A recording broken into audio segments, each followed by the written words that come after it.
Assalamu alaikum wa rahmatullahi wa barakatuh, mes chers frères et sœurs. Aujourd'hui, Inch'Allah, nous allons parler des questions des deux anges dans la tombe.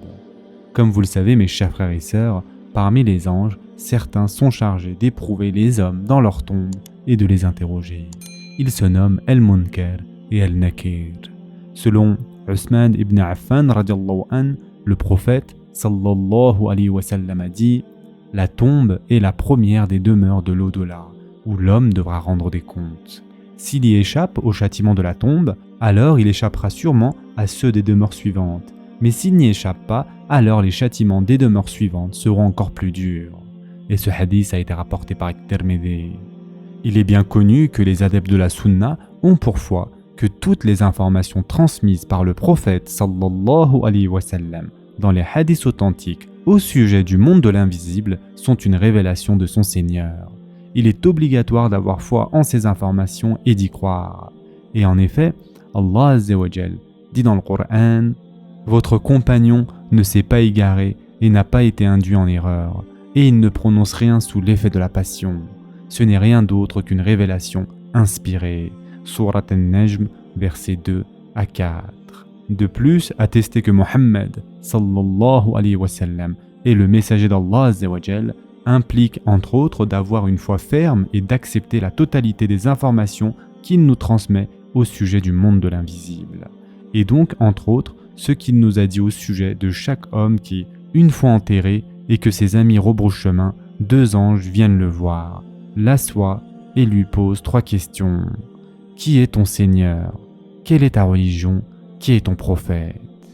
Cheikh Al-Uthaymin explique en disant: il est rapporté de sources sûres du prophète sallallahu alayhi wa sallam que le défunt, suite à sa mort, son âme est réintégrée dans son corps lorsqu'il se retrouve dans sa tombe.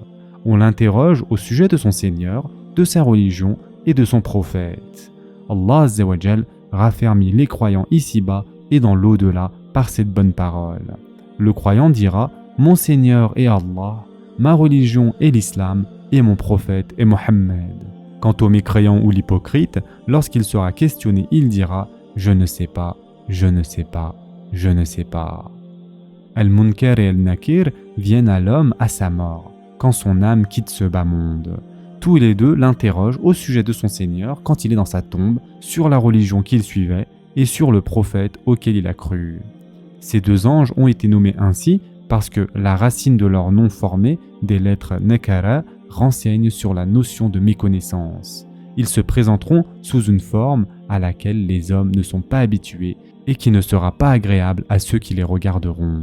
Ils sont aussi appelés les deux anges qui éprouveront les hommes dans leur tombe. Il a été rapporté de sources sûres les noms et les œuvres spécifiques d'un certain nombre d'anges selon les ordres qu'ils ont reçus d'Allah Azza wa Jal. Parmi eux, il y a les noms des deux anges chargés de questionner le défunt. Ils seront noirs ou bleus. L'un d'eux se nomme Al-Munkar et l'autre Al-Nakir. On ne doit accorder aucune considération à ceux qui nient cela et qui prétendent. Il n'est pas juste de nommer certains anges par ces noms. Ils ont rejeté cette réalité avec leur raison et cela n'émane pas d'autre chose que leur peu de connaissance de la religion. De plus, selon Anas ibn Malik radiallahu an, le prophète sallallahu alayhi wa sallam a dit: lorsque l'homme est déposé dans sa tombe et que ses amis rebroussent chemin, il entend même le bruit de leurs pas. C'est alors que deux anges viennent l'asseoir et lui disent: que disais-tu au sujet de cet homme Mohammed? Il dira: j'atteste que c'est le serviteur et le messager d'Allah. On lui dira: regarde ta place en enfer. Allah te l'a échangé par une place au paradis. Le prophète sallallahu alayhi wa sallam dit alors: il verra les deux places.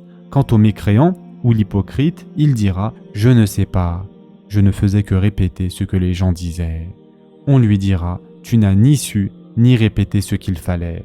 Ensuite on le frappera avec une matraque de fer entre ses oreilles et il poussera un cri qu'entendront ceux qui seront à ses côtés, sauf les hommes et les djinns. Et ce hadith a été rapporté par Bukhari. Selon Abu Hurayra radiallahu an, le prophète sallallahu alayhi wa sallam a dit: lorsque le défunt est enterré, ou le prophète sallallahu alayhi wa sallam a dit: lorsque l'un d'entre vous est enterré, deux anges noirs et bleus viennent à l'homme. L'un d'eux se nomme Al-Munkar et l'autre Al-Nakir. Ils demanderont: Que disais-tu au sujet de cet homme ? Le défunt répétera ce qu'il disait en ce monde. C'est le serviteur d'Allah et son messager, et j'atteste qu'il n'y a d'autre divinité en droit d'être adoré qu'Allah, et que Mohammed est son serviteur et son messager. Les deux anges diront : nous savions bien que tu répondrais ainsi. Ils élargiront sa tombe de 70 coudées sur 70, et ensuite ils la rendront lumineuse. Et ce hadith a été rapporté par Tirmidhi. Al-Aini a dit : ces deux anges ont été nommés ainsi car ils ne ressemblent pas aux hommes, ni aux anges, ni aux animaux, ni aux autres bêtes. Ils sont un type de création qui n'a pas de précédent. La nature de leur création fait que personne ne trouve agréable de les regarder. Allah Azza wa Jalla a honoré le fidèle par leur biais afin de le raffermir et le rendre plus clairvoyant, et aussi pour dévoiler l'hypocrite dans le monde intermédiaire, c'est-à-dire dans le monde du barzakh, avant d'être ressuscités et châtiés. Ils ont aussi été appelés les deux anges qui éprouveront les hommes dans leur tombe. L'imam Al-Tahawi a dit : nous avons foi en l'ange de la mort chargé d'ôter les âmes des gens.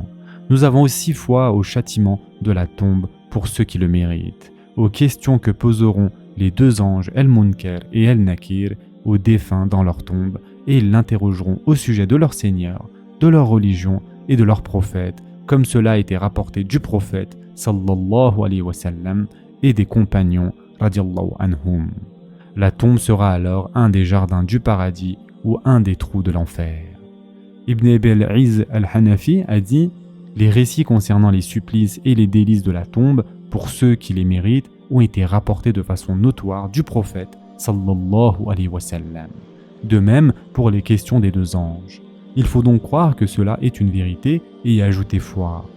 Nous ne nous exprimons pas au sujet des modalités de tout cela, c'est-à-dire comment cela se déroulera, puisque la raison ne peut le savoir, et aussi parce que l'homme ne s'est jamais rendu dans l'autre monde.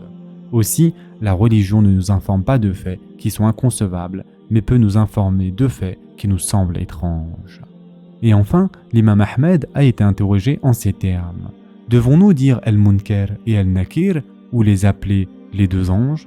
Il dit El-Munkar et El-Nakir. C'est comme cela qu'ils sont appelés. La vie dans le monde intermédiaire, c'est-à-dire la vie dans le monde du barzakh, débute à la mort de l'homme quand son âme quitte son corps et qu'il est interrogé par les deux anges dans la tombe. Puis, il subit les supplices ou se délecte des délices. Le musulman doit y avoir foi et accepter toutes les informations transmises par le prophète sallallahu alayhi wa sallam à ce sujet. Les adeptes de la sunna ont pour foi qu'il y a des châtiments dans la tombe que le défunt subira en fonction de ses œuvres et ce qui implique ses péchés et ses fautes. Les causes des châtiments de la tombe sont nombreuses. De façon générale, on peut les résumer dans ces propos d'Ibn al-Qayyim. Ils seront châtiés en raison de leur ignorance d'Allah, pour avoir négligé ses préceptes, commis des péchés. Allah ne châtiera pas une âme qui l'a connue. Aimer, c'est conformer à ses ordres et éviter ses interdits. Il ne châtiera pas un corps qui contenait une telle âme. Les châtiments de la tombe et de l'au-delà sont une des répercussions de la colère d'Allah Azza wa Jal et de son courroux sur son serviteur. Ainsi, celui qui a provoqué la colère d'Allah Azza wa Jal et son courroux en ce monde, puis est mort ainsi sans se repentir, aura droit au châtiment du monde intermédiaire en proportion de la colère et du courroux d'Allah Azza wa Jal le concernant. Certains l'auront provoqué de façon plus ou moins importante, certains y croient et d'autres le nient. Il fait aussi partie du dogme des adeptes de la sunna et de la communauté des musulmans de croire aux questions de El-Munkar et El-Nakir qu'on nomme les épreuves de la tombe. Selon Aïcha radiallahu anha, la mère des croyants, le prophète sallallahu alayhi wa sallam a dit : Ô Allah, préserve-moi de la paresse et des maux de la vieillesse, des dettes et des péchés. Seigneur, j'implore ta protection contre le châtiment de l'enfer, l'épreuve de l'enfer, contre les épreuves et les châtiments de la tombe. Et ce hadith a été rapporté par Bukhari. Ibn Hajar explique cela en disant : les épreuves de la tombe correspondent aux questions des deux anges. Mes chers frères et sœurs en islam, avoir foi en tous les faits qui concernent le monde invisible, dont, entre autres, la vie dans le monde intermédiaire, les supplices et les délices de la tombe, les questions des deux anges, tout cela contribue à accroître et augmenter dans l'âme du croyant sa propension à considérer qu'Allah Azza wa Jal l'observe en permanence, et aussi à fournir plus d'efforts dans l'adoration et lui obéir. Cela le dissuade de commettre des actes blâmables et des péchés parce qu'il a foi aux conséquences de ses actes après la mort et en ce que l'homme connaîtra comme délice ou supplice en fonction de ses actes en ce bas monde.